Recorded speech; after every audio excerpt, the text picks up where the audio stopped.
That is so true. It's also important to increase your privacy settings. Another tip for you: on every social media site that you use, set aside the time to do it because it's going to limit your risk and keep your photos, videos, and other information hidden from people you don't know. More importantly, delete those random friend requests and only add friends that you know in real life. Reporting in the studio tonight, HarrisonHove, NBC4. Colleen, good evening. Tonight we've got teacups and some sugar sitting beside in a kitchen without a roof here in Cedarville, a light fixture hanging just 4 feet off the ground.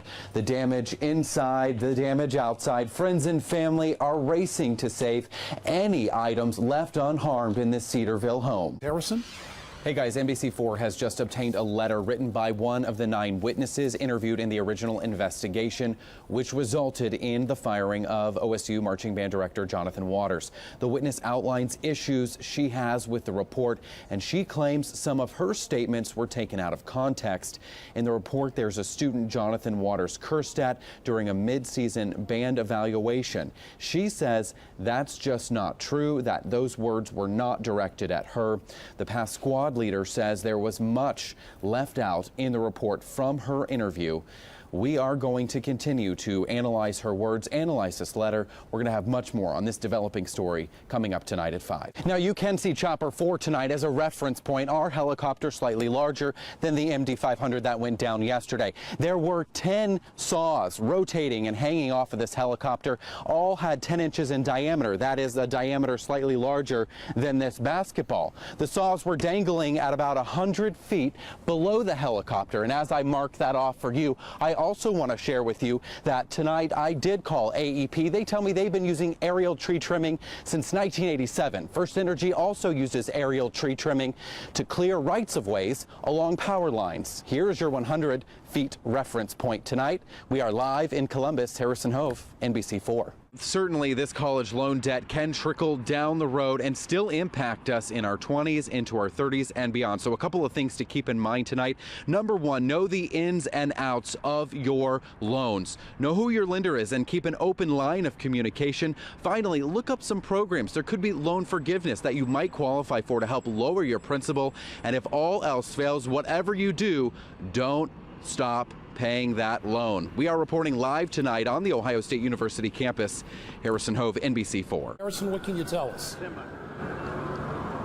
Well, here is what we know. I'm at the corner of Broad and High. This is in downtown Columbus near the State House. There is a school bus here that was involved in this fatal crash, and that is a Groveport Madison school bus. I'm told there were 3 children on the bus at the time, all of them uninjured, but the 5 other people involved in this crash are all hospitalized and or dead. There is one confirmed fatality. There were 2 pedestrians that were hit. You can see how the bus is onto the sidewalk here. 2 pedestrians were hit. One died at the scene. The other was transported in critical condition, as well as the passenger of the red truck is also in critical condition. The bus driver as well as the truck driver, they both were transported in stable condition right now. So 5 adults involved in this crash, 4 of them hospitalized, 1 dead, the 3 children unhurt right now. There was speculation of this red truck racing down Broad Street. We heard that from many witnesses here. One witness tells me the truck had a flat tire, was going through lights, and was at excessive speeds before it potentially ran this light at the intersection of Broad and High Street. He ran 2 red lights, one really fast.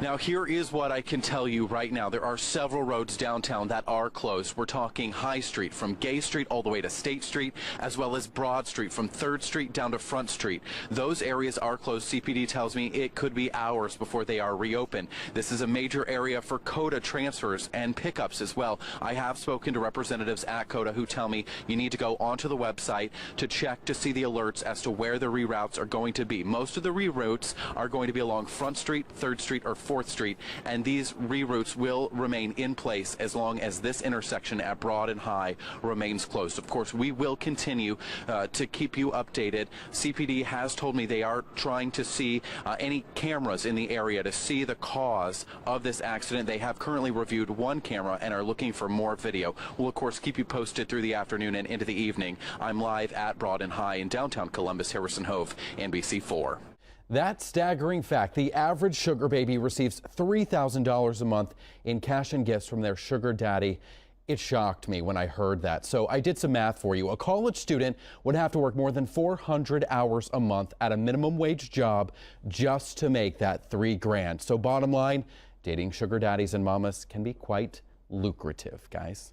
There's a lot of moving parts to this story. First things first, we did contact the Attorney General's office, who then referred us to the Columbus Police to alert them about the sensitive documents in this alley right here in Columbus, so that can be taken care of. We also did a check. It turns out the certification for Hearts of Hope Institute was revoked by the Ohio Department of Developmental Disabilities in mid-2013.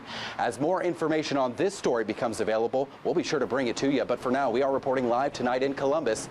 HarrisonHove, NBC4. Also, share at NBC4i.com. Look at this photo here. We'll click on it. This is from near Athens, from Beth Lewis, and you can see, yeah, that's the thermometer in the yard. And there is the snow on top. Look at all that snow that has fallen overnight. So certainly some snowfall totals adding up down in southeast Ohio. I'll flip over to Facebook and I want to show you we are monitoring the posts that you're putting on our page too, and I'll pull some of those up. This is from Travis Bethel in Asheville. That's in Pickaway County. And you can see a few inches here on the deck this morning. Greeting you as you step outside, Travis. There it is. And I'm also told that roadways are a bit slushy down there by Travis too. So we're going to continue to monitor everything on social media for you, Twitter, Facebook, or share at NBC4i.com.